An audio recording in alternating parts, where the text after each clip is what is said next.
In the vast cycle where destiny decides the fate of nations, the birth of one child can reshape the course of the world. And on the night Naruto Uzumaki came into existence, destiny trembled. Kushina Uzumaki had carried the Nine Tails inside her for years, a responsibility no human was ever meant to bear. But with Minato Namikaze at her side, she endured. Until the day the seal weakened, until the day the mask emerged. The masked man struck without hesitation, his voice cold, his intentions hidden behind a reflection of darkness. In one brutal motion, he tore the newborn Naruto from his parents' grasp, threatening to erase the child whose life had barely begun. But Minato intervened, swift as light, unshakable as his title. Even so, the masked man had already set his true plan into motion. The Nine Tails was freed. A roar split the skies of Konoha, shaking its foundations. Flames, rubble, chaos. The village that had stood proudly for generations was brought to its knees in mere minutes. And yet, amid destruction, Minato understood what had to be done. He summoned the colossal toad of Mount Myoboku to halt the rampage, buying a few precious moments to secure his son and face the creature that threatened everything he loved. Meanwhile, Kushina, even drained and wounded, used the last remnants of her chakra to bind the beast she had once held inside her. Knowing the truth, to save the village, they would have to sacrifice everything. Minato placed Naruto gently before him, performing the sealing technique that would mark the boy's fate forever. The Nine Tails roared, furious, desperate, but it could not escape the destiny chosen for it. Kushina whispered her final wishes. Minato added his last words of love and hope. And both embraced their child one last time as the sealing was completed. The night ended. The village survived. But Naruto Uzumaki opened his eyes into a world without the two people who should have held him first. A hero's beginning, written in tragedy. Naruto grew up surrounded by people, yet lived as if he didn't exist. Konoha had survived the night the Nine Tails attacked, but the scars it left were deeper than shattered stone. And at the center of every whisper, every fearful glance, was the boy who carried the beast inside. They never told him the truth. They never explained why adults pulled their children away when he passed, or why shopkeepers forced a smile that vanished the moment he turned around. Naruto only saw the reactions: cold shoulders, empty streets, doors closing just as he approached. He was too young to understand, too hopeful to stop trying. He filled his loneliness with noise, pranks, jokes, anything that could force the world to acknowledge he was alive. Buckets of paint over monuments, chalk drawings on the walls, loud laughter echoing through alleys where no one else wanted to stand beside him, and even then, no one laughed with him. They only scolded, they only watched. But never once did they look at him. Still, within that emptiness, a few light flickers remained. Old man Ichiraku, who never changed his tone no matter how loud or chaotic Naruto was. The third Hokage, who visited with a quiet smile and eyes filled with a guilt that Naruto could not understand. Moments small, rare but enough for the boy to keep believing that maybe, someday, someone would see him for who he really was. Naruto didn't yet know the weight he carried, didn't know why the villagers feared him, or why he always felt an ache in his chest when he saw parents walking hand in hand with their children. He only knew one thing. If the world refused to give him a place, he would carve one with his own hands. And so began the stubborn, reckless spark of a dream, to become Hokage. So the entire village would finally have to recognize him. Not as a monster, not as a burden, but as Naruto Uzumaki. The boy who refused to disappear. The academy was supposed to be Naruto's fresh start, a place where every child could learn, grow, and chase their dreams equally. But for Naruto, it became another battlefield. While others advanced naturally, Naruto struggled with even the basics. His clones failed, his aim wavered, his chakra control was chaotic, explosive, and tamed. Every mistake drew snickers from the back rows, whispers about how he would never amount to anything. Yet Naruto kept standing up. He arrived early, left late, repeated the same techniques long after the classrooms emptied. He bruised his knuckles on training posts, scraped his knees on the dirt, and wiped his own tears before anyone could see them. Even then, no one realized how hard he was trying. Still, not everything was loneliness. There was Iruka, a teacher who, despite his frustrations, couldn't ignore the fire behind Naruto's eyes. Someone who saw the boy's clumsy grin, and determined spirit and began to understand the truth. The same pain Iruka once carried lived inside Naruto too. At the academy, Naruto discovered rivals as well. Sasuke Uchiha, the prodigy everyone admired. Everything Naruto wasn't calm, talented, disciplined. A symbol of perfection that pushed Naruto to work harder, even if he'd never admit it. And then there was Sakura. The girl Naruto adored from a distance, even if she barely acknowledged him beyond annoyance. But even that small rejection fueled him, because it meant she saw him if only for a second. School tests, chakra exercises, written exams Naruto could barely understand. He failed over and over. But every failure hardened his resolve. He didn't want to be the outcast anymore. He didn't want to be the boy no one believed in. Wanted a chance, just want to prove he could stand on the same ground as everyone else. And deep down, even as he sat alone on those old wooden desks, Naruto believed it. One day he would graduate. One day he would surprise every single person who doubted him. One day we would shine. The academy didn't break Naruto Uzumaki, forged him. Graduating wasn't the end of Naruto's struggle, it was the beginning of something far greater. When the squads were finally assigned, fate brought together 3 lives that would change the world. Naruto Uzumaki, Sasuke Uchiha, Sakura Haruno. 3 students with nothing in common, yet tied together by threads destiny had already woven long before they knew each other's names. Naruto was ecstatic, convinced this was his chance to shine. Sakura was thrilled only because Sasuke was there. In Sasuke's cold, distant eyes haunted by lost saw, the team is nothing more than a stepping stone toward his vengeance. Their first encounter with Kakashi Hatake only made things more confusing. A jonin who appeared bored out of his mind, reading a small book with a mask that hid everything except one lazy eye that somehow saw everything. Naruto didn't understand him. Sakura respected him. Sasuke analyzed him in silence. But Kakashi was testing them long before they realized it. The bell test wasn't just a physical challenge, it was a lesson sharper than any kunai. Sasuke attacked with precision. Sakura used strategy. Naruto charged forward with stubborn, reckless energy. Individually, they all failed.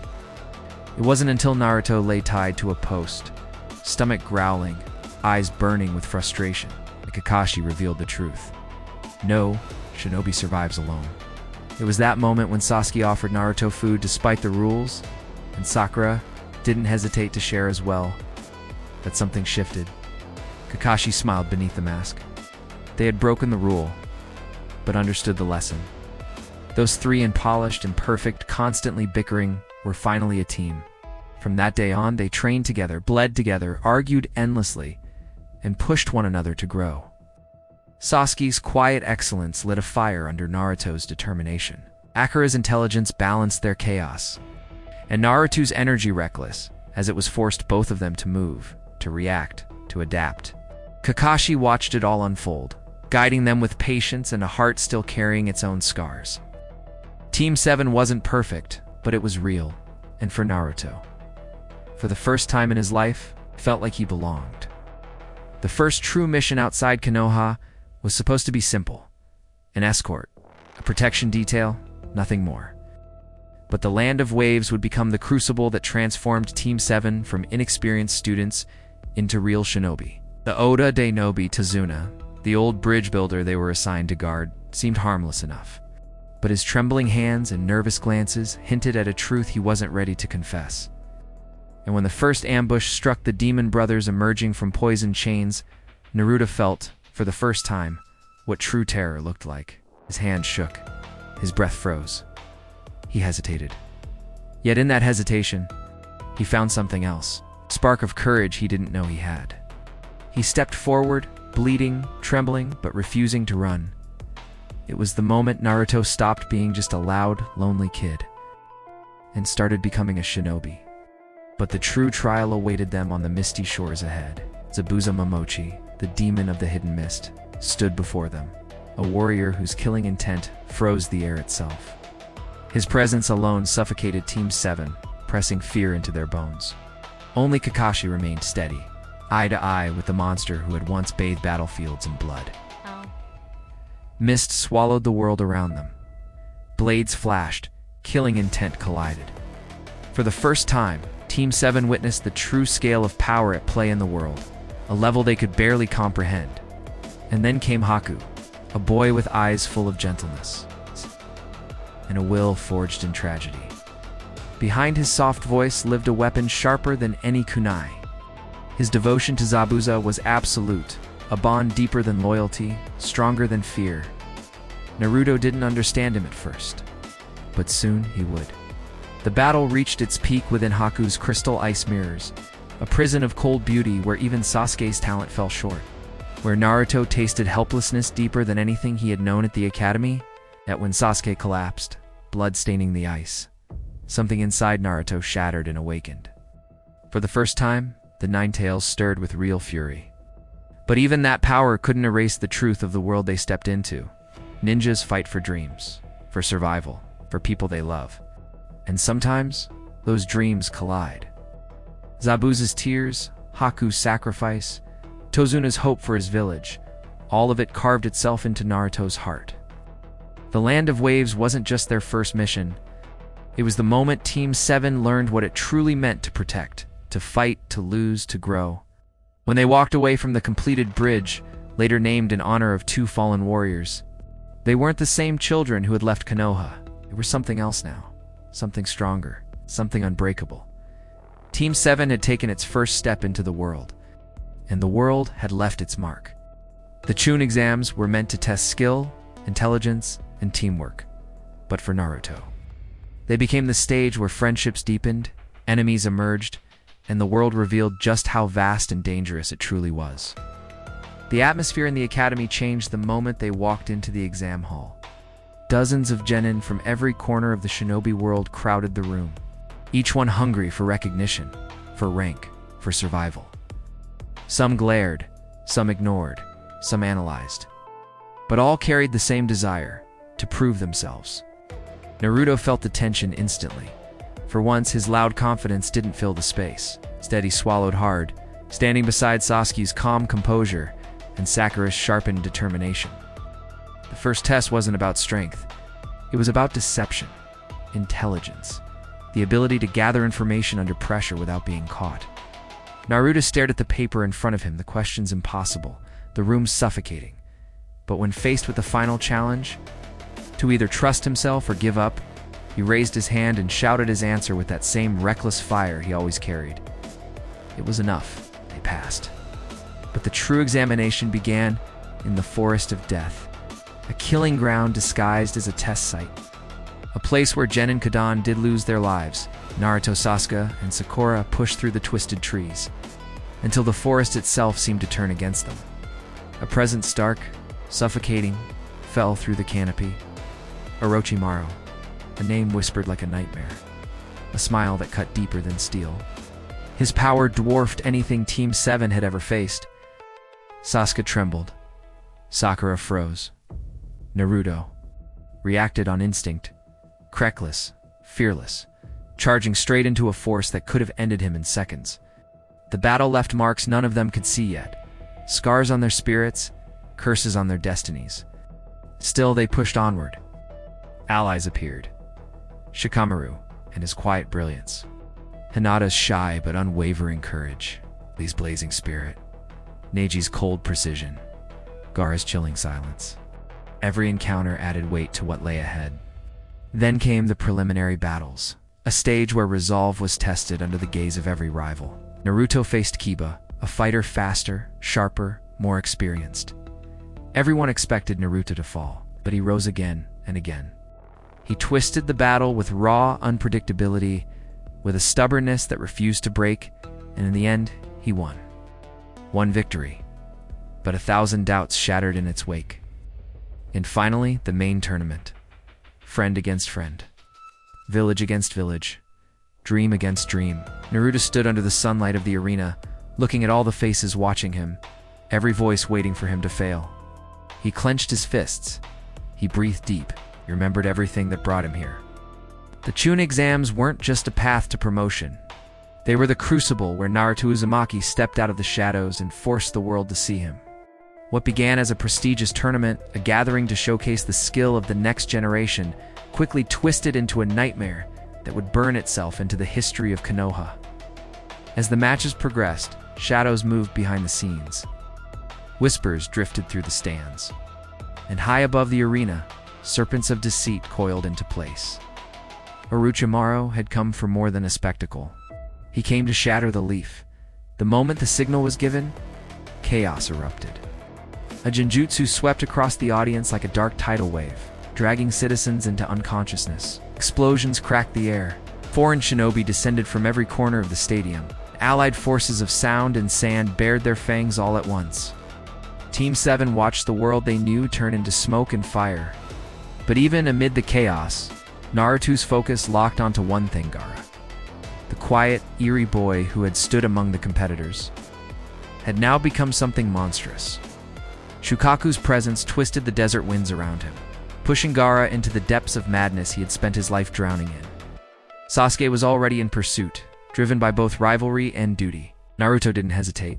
He and Sakura ran after him, breaking through crumbling streets and collapsing rooftops as the invasion tore through Konoha. Outside the village limits, deep in the forest, the true battle began. Sasuke pushed himself beyond exhaustion, but Gaara's transformation only grew darker, sand twisting into claws, hatred pouring out like a storm. When Sasuke fell, lungs burning and body barely moving, Naruto stepped forward, not because he was the strongest, not because he was ready, but because he refused to let another friend fall. The fight was brutal, a clash of childhood scarred by loneliness. Gaara, consumed by the belief that love did not exist. And Naruto, who had found the beginnings of a family in Team 7. Their fists collided with more than chakra. They collided with everything they were. And at the height of the battle, when Gaara's monstrous form towered over him, Naruto reached deep inside into every tear, every rejection, every lonely night, and turned that pain into power, summoning Gamabunta, striking with everything he had, refusing, absolutely refusing to give up. When the dust finally settled, Gaara lay defeated, trembling, not from fear of Naruto, but from the realization that someone who suffered like him had still chosen a different path. In the meantime, in the heart of Konoha, the third Hokage faced his former student, a battle of teacher against fallen disciple, a fight fought with jutsu and regrets. When the invasion ended, the village was damaged, its leader gone, its people shaken, but alive. Naruto had helped stop the destruction. He had protected his comrades, and he had shown Gaara a truth he'd once believed impossible, that even the most broken hearts can still be saved. The invasion had shaken Konoha to its core, but the true aftershock was what it left behind. A crack forming inside Team 7, Sasuke Uchiha. Once cold but steady, now burned with a rage that swallowed everything else. He had seen power true, overwhelming power, and he couldn't stand how far behind he still felt. Orochimaru's curse mark pulsed on his skin, a whisper of darkness promising strength without limits. And with every mission, every encounter, its influence grew deeper, tighter, like a serpent coiling around his heart. Team 7 tried to move forward, but something in Sasuke's gaze had changed. Naruto felt it every time they trained, the frustration, the widening gap, the way Sasuke's fists struck harder, as if punching through an invisible barrier only he could see. Then came the sound 4. 4 elite shinobi wrapped in sinister confidence, appearing at the edge of Konoha like harbingers of fate. They didn't ambush Sasuke with blades or jutsu. They attacked him with words, sharp, precise, aimed at the wound festering inside him. They told him the truth he feared most, that staying in Konoha meant limits. The training under Kakashi would never give him the strength to destroy the one person who haunted every second of his existence, Itachi. And they offered him an escape, power, speed, growth beyond anything the village could give him. All he had to do was leave everything behind. That night, Sasuke stood atop a silent rooftop, back turned to the village he had once vowed to protect. Team 7 sleeping just beyond those walls, memories flickering like dying flames. He clenched his fist and made his choice. At dawn, he was gone. When Naruto learned the truth, anger and disbelief tore through him. He didn't want to accept it, couldn't accept it. Because Sasuke wasn't just a rival. He was his first true bond. The first person who pushed him to grow, first person who made him feel equal. Naruto promised Sakura he would bring Sasuke back, not out of duty, but out of a promise that ran deeper than any mission scroll. But as Sasuke walked toward the Valley of the End, the curse mark spreading like poison through his veins, one thing became painfully clear: Orochimaru had already begun to claim him. The Sound Arc wasn't just the story of Sasuke's departure. It was the moment Team 7 fractured, the moment Naruto realized that saving a friend could be harder than defeating any enemy. Because sometimes, the person you're trying to save doesn't want to be saved. Pain did not arrive in Konoha like an invader. He arrived like a verdict. A silent judgment cast upon a world that had forgotten the cost of peace. While Naruto trained far away, seeking the strength to save a friend who chose darkness, a storm of devastation descended upon the Leaf. 6 figures walked into the village without hesitation. Eyes carved with concentric rings, a power whispered through legends, the Rinnegan. Each pain moved with absolute purpose. No fear, no hesitation. It's only a cold belief that suffering was the only true path to understanding. Konoha fought desperately. Shinobi, civilians, students, everyone rose to defend their home. But pain was not an enemy. He was a force of nature. Explosions lit the sky. Shinobi fell one by one. Even Tsunade, the Hokage, could only watch helplessly as the destruction grew. And in a single, earth-shattering moment, Pain raised his arms to the heavens and brought wrath down upon the Leaf. The village vanished in an instant. Houses, memories, generations, all reduced to dust beneath a single attack. But even as the smoke lingered, a shadow appeared from above. Naruto had returned. Not as the reckless boy who once needed saving, but as a shinobi standing on the edge of greatness, trained by the toads of Mount Mayabuku, guided by Jiraiya's final teachings. Carrying the weight of his master's death in every breath, he landed in the ruins of his home, and the ground trembled beneath him. The fight that followed was more than a battle. It was a clash of ideals, Naruto's stubborn hope against Pain's hardened despair. Each of the 6 paths challenged him, testing his growth, his resolve, his spirit. Naruto fought with everything he had learned, sage energy swirling around him, shadow clones bursting through clouds of dust, determination etched into every strike. But the real fight began when he faced the last Pain, the Deva path, the one who had destroyed the village. Blow after blow, collapse after collapse, Naruto pushed beyond exhaustion, beyond fear, beyond the limits he once believed unbreakable, till finally, Pain's final technique faltered, and Naruto stood victorious, but not triumphant. Because Naruto didn't seek revenge, he sought understanding. He tracked down the true mastermind Nagato, a man broken by war, twisted by loss, yet still carrying the same dream Jiraiya once held. And in that quiet, fragile encounter, Naruto chose not hatred, but compassion. His words didn't come from strength, but from pain he himself had lived. Loneliness, rejection, grief. And for the first time in years, Nagato listened. Moved by Naruto's resolve, by the same spark that once inspired Jiraiya, Nagato made his final choice. A jujutsu that reversed all the death he had caused. A final act of redemption. Konoha breathed again. The fallen returned. Life bloomed where destruction had reigned. And in the center of it all, Naruto Uzumaki stood not as the village outcast, but as its hero. Pain's arc wasn't just a battle. It was the moment the world began to see Naruto not as the container of a monster, but as the boy who would rewrite the destiny of Shinobi itself.